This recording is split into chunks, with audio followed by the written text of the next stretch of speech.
profesor Bourne por sus palabras y para mí es un honor ser co-presidente con Jessica para América Latina y quiero presentarles nuestro primer orador. ¿Qué puedo decir sobre el profesor Nicolai que ustedes no saben?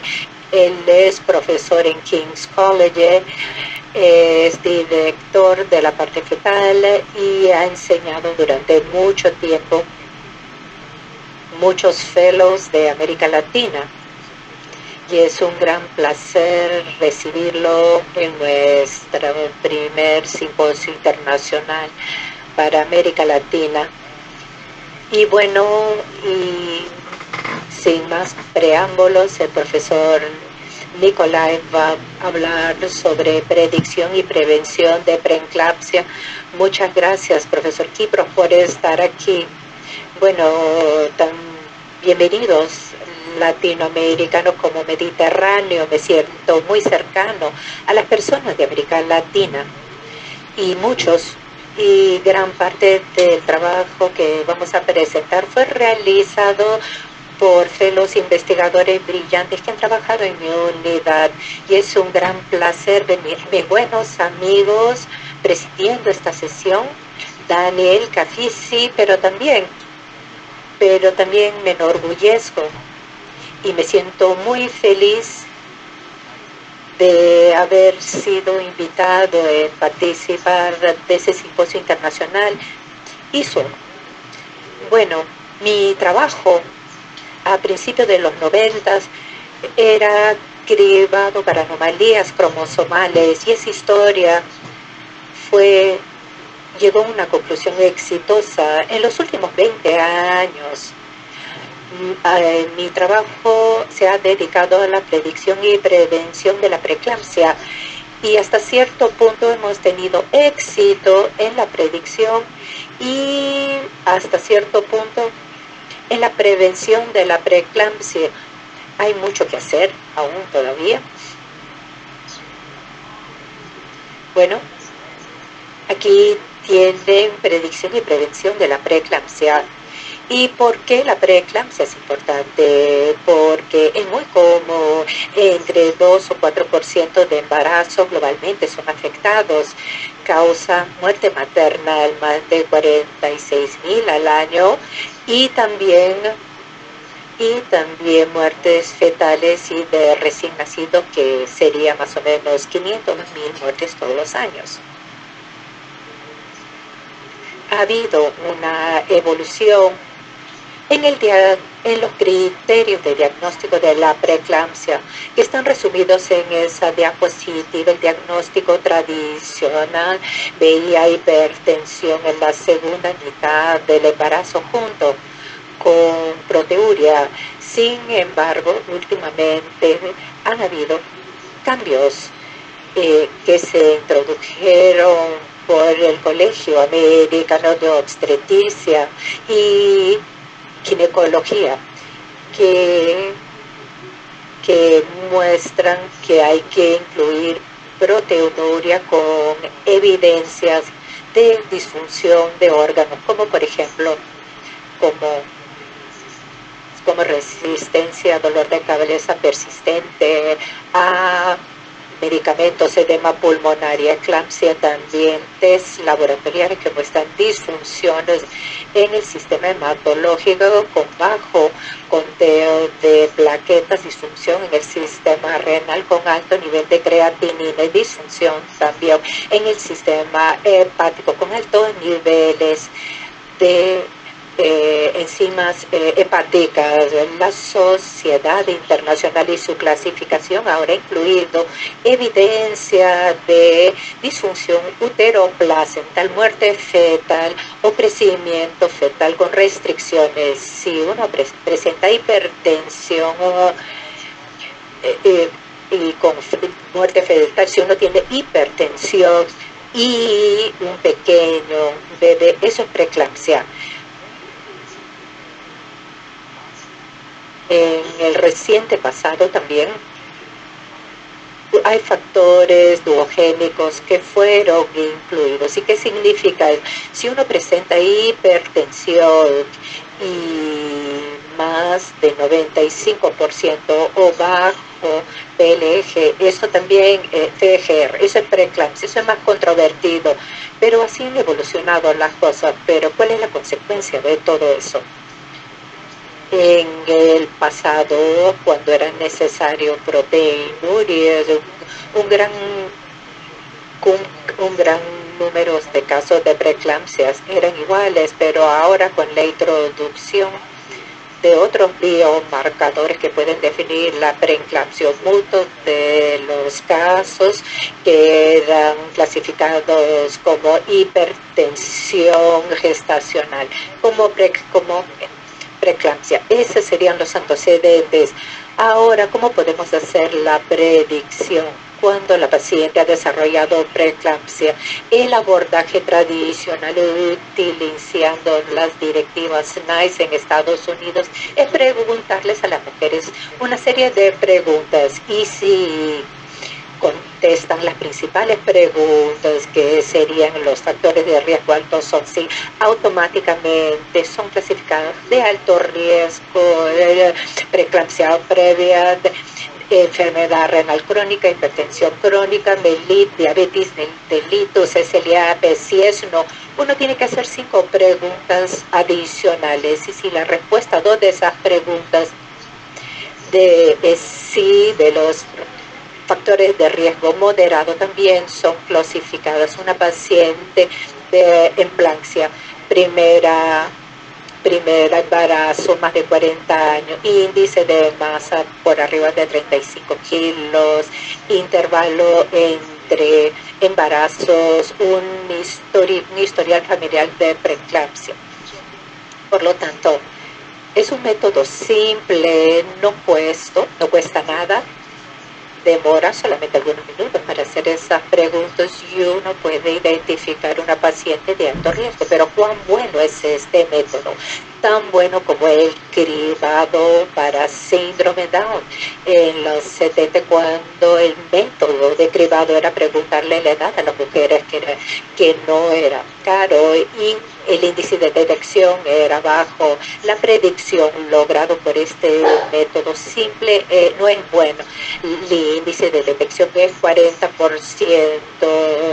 Por ejemplo, uno detecta 60% y uno clasifica 10% como una población de alto riesgo. Hemos trabajado por más de 15 años para poder desarrollar un buen método, y serían el abordaje de riesgos que compiten. ¿Quién compite con qué? ¿Qué compite con qué? Este abordaje. Bueno, la hipótesis aquí es que todas las mujeres presentan un riesgo de desarrollar la preeclampsia, y si desarrollan o no preeclampsia va a depender cuando se finaliza el embarazo.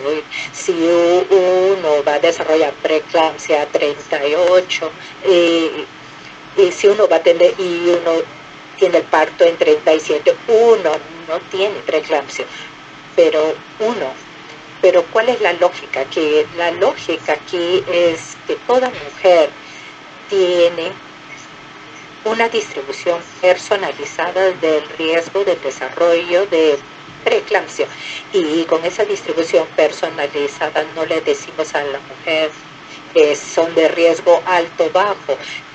No es un buen método para clasificar la enfermedad en la medicina, pero aquí hay un riesgo personalizado. Bueno, en 32 semanas, a cada 100, 42 semanas, uno a cada 50. Por lo tanto, aquí hay un número, aquí uno puede entender y uno puede clasificar a las personas, y uno puede crear medidas de acuerdo a estos números. Por lo tanto, aquí, ¿y cómo aplicamos este método? Hacemos las mismas preguntas. También cuanto más edad, más peso, también raza, si uno tiene lupus, si es una fertilización in vitro, si la madre presenta preeclampsia, si presenta diabetes. Bueno, aquí el riesgo se aumenta. Y también hay una interrelación entre muchos de estos factores, pues muy a menudo. Por ejemplo, si hay sobrepeso, o si uno es negro y con sobrepeso y por lo tanto puede tener hipertensión crónica. Su madre también puede, a lo mejor tuvo preeclampsia, o uno también puede tener diabetes. Por lo tanto, tenemos que considerar las interrelaciones entre cada uno de estos factores y lo que estos factores hacen. Ellos modifican esta distribución personalizada. Si el riesgo de edad es de bajo, por ejemplo, esa distribución baja de riesgo y uno tiene hipertensión crónica, que es el factor de más alto riesgo, uno desplaza la distribución a la parte izquierda a 8 semanas y en vez de tener 0,5% de riesgo de preeclampsia, ahora el riesgo es 15%. Si uno tiene hipertensión crónica y diabetes, uno tiene que desplazarse más al izquierdo y el riesgo aumenta para 25%. Por lo tanto, es una distribución personalizada. Eso, el riesgo de preeclampsios en cualquier estadio, si uno quiere saber antes de 37 semanas, uno puede obtener esa información a través de la misma fórmula. El modelo puede ampliarse conforme desarrollamos nuevos biomarcadores y considera también la importancia de los biomarcadores como la severidad del desvío de estos biomarcadores de una situación normal, porque como la presión media arterial es más alta, las mujeres que van a desarrollar preeclampsia, que son los círculos negros, que las mujeres que no van a desarrollar, lo que sería la línea azul. Sin embargo, el desvío, la diferencia entre normalidad y anormalidad es superior cuanto antes se desarrolla la preeclampsia. Si uno tiene una media alta, no tan solo hay alta probabilidad de desarrollar preeclampsia y preeclampsia será más severa. Por lo tanto, ahora tenemos un método. Vamos a ver cómo funciona este método. Nos demoramos algunas décadas para reunir el modelo final. Yo era junior. Era un médico junior que trabajaba en el departamento del profesor Camber cuando en 1983 él reportó en el Lance, en la asociación entre flujo sanguíneo uteroplacental y su consecuencia con preeclampsia, y lo aplicamos al segundo trimestre, primer trimestre, y después añadimos nuevos biomarcadores, presión media arterial y factores de crecimiento placental. Entonces el modelo ahora está reuniendo varios aspectos, factores de riesgos junto con Doppler, con la presión arterial, con factores de crecimiento placental, Doppler de arteriouterina. ¿Qué hemos logrado? Hemos identificado a 12 semanas que el 90% de las mujeres que van a desarrollar la preeclampsia más severa necesitan hacer un parto en la semana 34%, 75% de preeclampsia pretérmino, pero a 12 semanas no estamos muy bien a la hora de hacer la predicción de preeclampsia, tan solo 45%. Bueno, lo hicimos y después publicamos un documento en el American Journal sobre 36,000 embarazos, y tuvimos que hacer embarazos y 8,000 y otro estudio con 16,000 pacientes para validar el modelo. ¿Pero qué significa esa validación? Bueno, aquí en el eje X tenemos el riesgo predictivo de eclampsia. En la Y uno tiene la incidencia observada. Si le decimos a lo mejor que su riesgo es 1 a 2 Y si le decimos a 100 mujeres que el riesgo es 1 a 2 y uno lo deja solo, al final del embarazo, o sea, 50 van a desarrollar preeclampsia. Y si le decimos que el riesgo es 1 en 1000, bueno, cuando en el parto 999 no presentarán eclampsia y una sí. Y aquí hay una línea azul que conecta la relación entre predecida observada, esa línea diagonal. Y aquí podemos ver a la población de 36,000 mujeres. Pueden ver la línea negra en cada columna. Y las líneas punteadas más o menos coinciden con la línea azul. Y ese es el estudio 1, 2 y 3. Por lo tanto, el modelo funciona. Y cuando uno le dice a la persona que es 1 a cada 100, significa que es 1 a cada 100. Cuando le dicen 1 a cada 10, significa que es 1 a cada 10. Y después tenemos que justificar eso. Aquí una comparación head to head entre las directivas NICE contra el modelo FMF. Y aquí analizamos 7 hospitales y realizamos el cribado a la semana 12 y no revelamos resultados, y al final del embarazo un organismo independiente vio la predicción y lo que realmente sucedió. Y aquí los histogramas rojos son las directivas, y 90 sería la Fundación de Medicina Fetal. Aquí temprana predeterminó. Aquí la predicción por la Fundación de Medicina Fetal en azul es 2 veces mejor que las directivas NICE. Ahí para mí, si uno está interesado en cribado, podemos hacerlo y podemos hacer predicciones eficaces desde el inicio del embarazo. Y luego estudiamos más de 60,000 mujeres utilizando esta combinación de factores de riesgo, también de presión arterial media, PAPP, y la mejor previsión se logra a través de la combinación de estación de Doppler, PLGF y presión media arterial. Si uno no puede pagar PLGF y uno puede hacer el Doppler, bueno, uno va a estar de presión mediana. UTAP identifica como 85% de las mujeres que van a desarrollar preeclampsia precoz, que es menos que 90%. Sin embargo, uno no tiene dinero para pagar PLGF. Si no lo tiene, no es tan malo el resultado. Ahora, si uno está en los Estados Unidos, en donde hay poca capacidad de hacer, por ejemplo, el Doppler, pero tienen dinero, ellos miden la presión arterial y el PLGF, pero no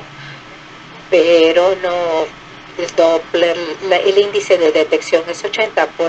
Uno obtiene por lo que uno paga.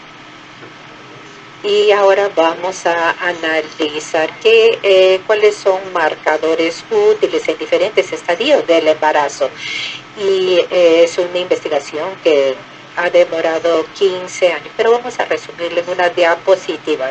Si hacemos un criba en la primera, segunda y al final del tercer trimestre, hay 2 marcadores, que sería la presión arterial, porque es un marcador de preeclampsia, y también factor de crecimiento placental, porque es un marcador de perfusión placental, función placental, MAP alto, bajo, PGF, y el Doppler es útil en el primero y el segundo trimestre y un poco en el principio del tercer trimestre, pero no es útil al final del tercer trimestre, porque preeclampsia, el Doppler de arteria uterina no es importante. Y FLIT, más o menos 4 a 5 semanas antes del inicio clínico de preeclampsia. Y ya 12 semanas. Hay un biomarcador útil. Eso está bien establecido, lo hemos publicado. Hemos trabajado con 100.000 embarazadas para crear estos biomarcadores y justificarlos. En los últimos años ha habido mucho interés en el rol central de función cardíaca en la patogénesis de preeclampsia. Y hay algún problema con el corazón no funciona bien, no hay buena perfusión de la placenta. Y bueno, ¿y será que eso es verdad? Bueno, puede haber preeclampsia y disfunción cardíaca. Aquí hemos realizado muchos estudios, millares de mujeres, 4.700, ahora son 6.000 mujeres que fueron examinadas a la semana 20 y vimos la función cardíaca maternal. Y eso define que las mujeres que subsecuentemente desarrollaron preeclampsia, hay pequeños desvíos en su función sistólica y diastólica. Sin embargo, no son verdaderos predictores de la preeclampsia. Sin embargo, hay un factor muy importante y ese sería hay un aumento de resistencia periférica. No hay una disfunción cardíaca, pero hay una resistencia arterial. Bueno, algunas personas nacen con susceptibilidad vascular y están haciendo los estudios antes del embarazo, pero hay esa resistencia periférica antes del embarazo. Uno empieza con alta resistencia periférica, algo sucede durante el embarazo y uno aumenta más la resistencia periférica y después vasoconstricción y preeclampsia. Otro biomarcador de resistencia periférica sería el Doppler arterial oftálmico. Algunos estudios de Brasil y un fellow brasilero en Londres y también en los estudios de Brasil fueron 200 casos, 300 casos, donde uno no puede hacer el cribado en 200 o 400 pacientes, uno tiene que estudiar más. Pero ¿cómo hacemos el Doppler arterial oftálmico? Bueno, uno utiliza la máquina de ultrasonido. La paciente está echado, pone gel en la sonda y lo pone encima del ojo cerrado. Y luego uno obtiene una onda específica y eso sería con 2 ondas en sístole y diástole. Pero ¿por qué hay 2 ondas? Olas en sístole, porque cuando hay contracción del corazón, la sangre sale del corazón, va al cerebro, bueno, y encuentra la primera arteria de la rama de la arteria carótida, pero la onda de la sístole entra a la periferia, entra a los vasos periféricos y después se refleja de vuelta por la aorta.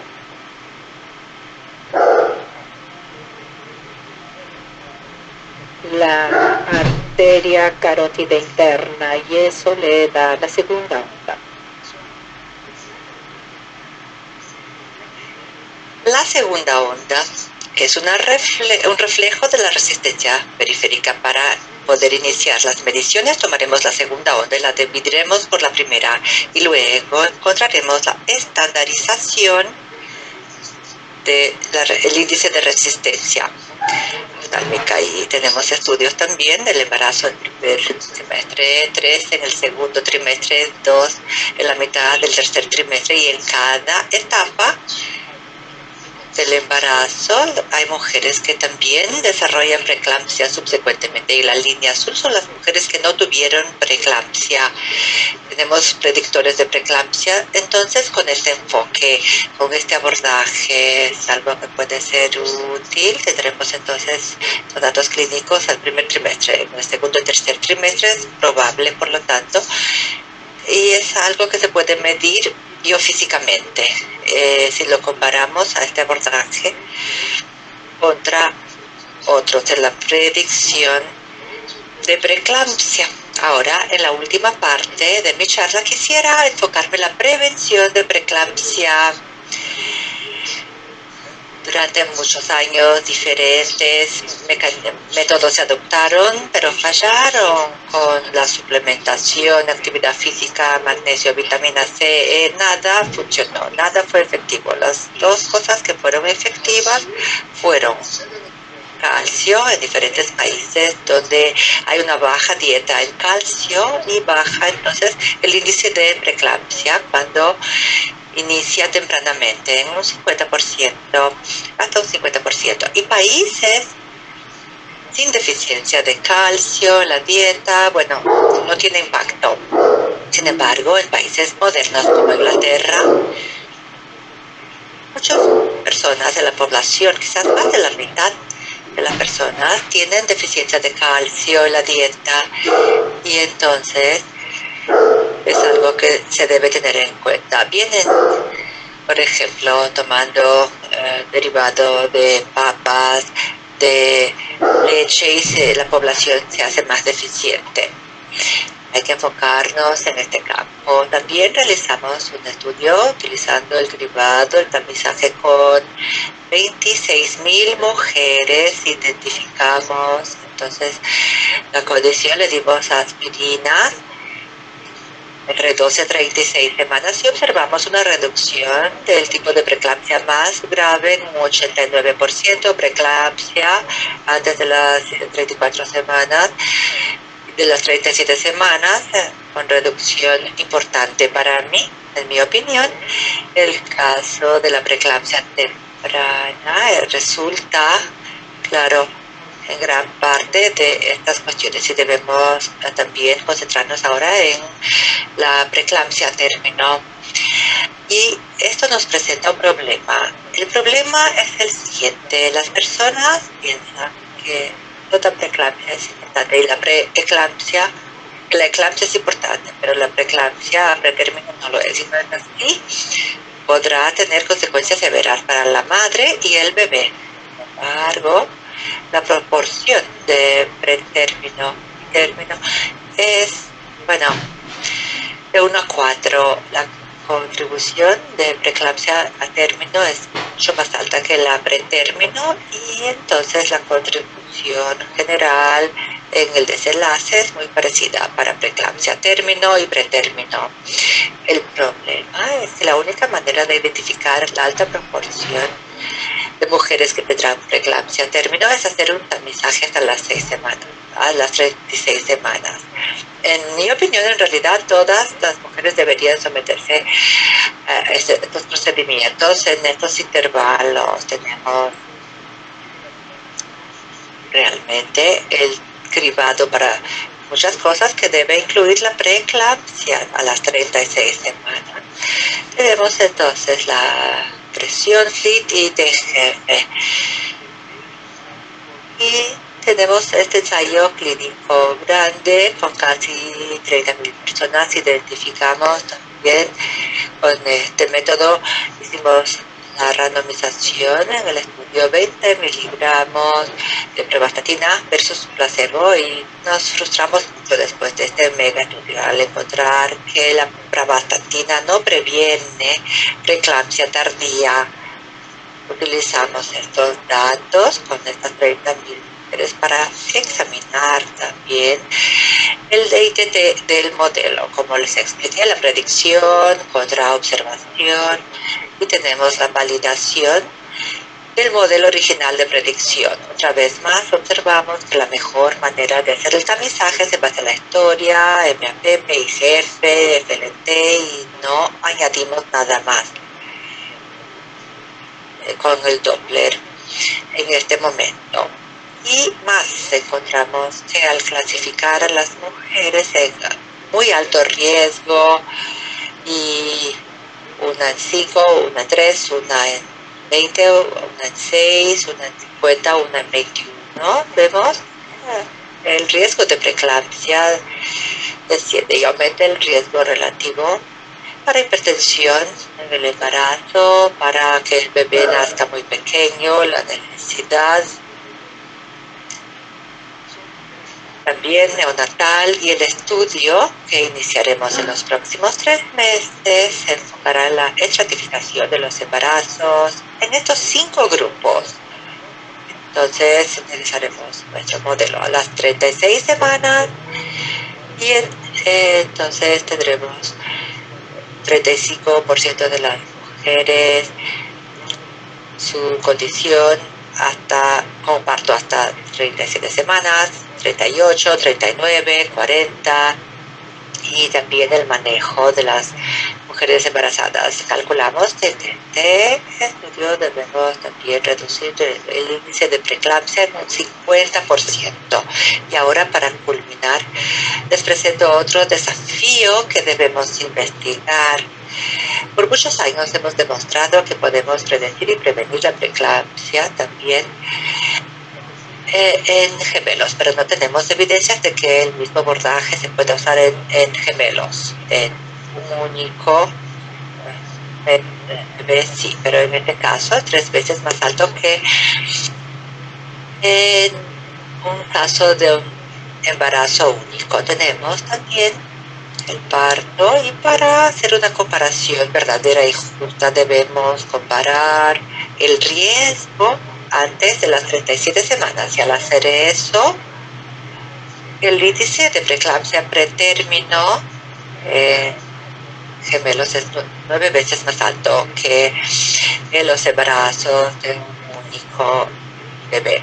Empezaremos entonces este gran ensayo clínico dentro de pocos meses con centros de Latinoamérica que también participarán para estudiar si la aspirina también es efectiva en estos casos. Muchas gracias a todos por su atención.